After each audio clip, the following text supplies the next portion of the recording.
Welcome to Missing Pieces, where my interview guest and I have a chat while working on a jigsaw puzzle.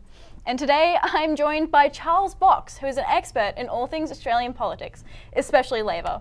So, without further ado, let's begin.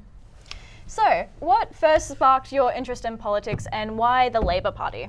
So both my parents were teachers, so that sort of started me on the path.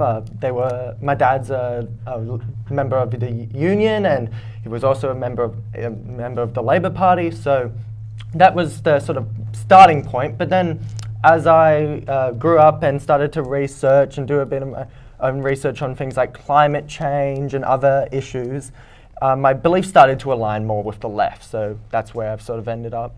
Yeah, that's great. And so what do you think the biggest barrier between young people and politics is?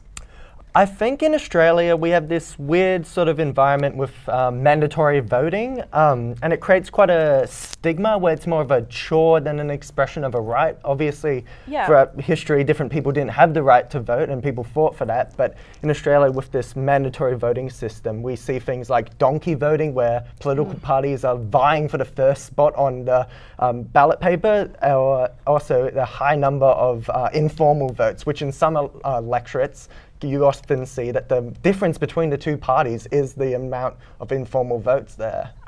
And so how do you feel about Labor's most recent landslide election?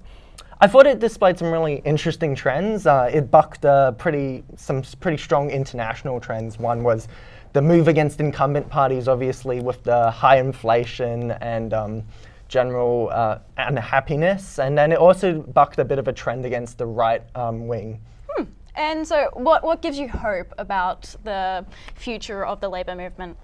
I guess some of the key promises, the move to reduce HECS debt, the future made in Australia will see us at the forefront of this renewable energy wave, really pushing Australia in the right manufacturing direction, where some countries are taking a bit of a step back and being a bit conservative. Yeah, that's amazing.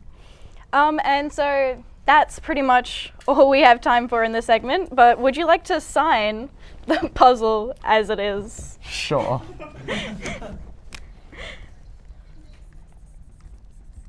Perfect. Amazing. Thank you so much. And make sure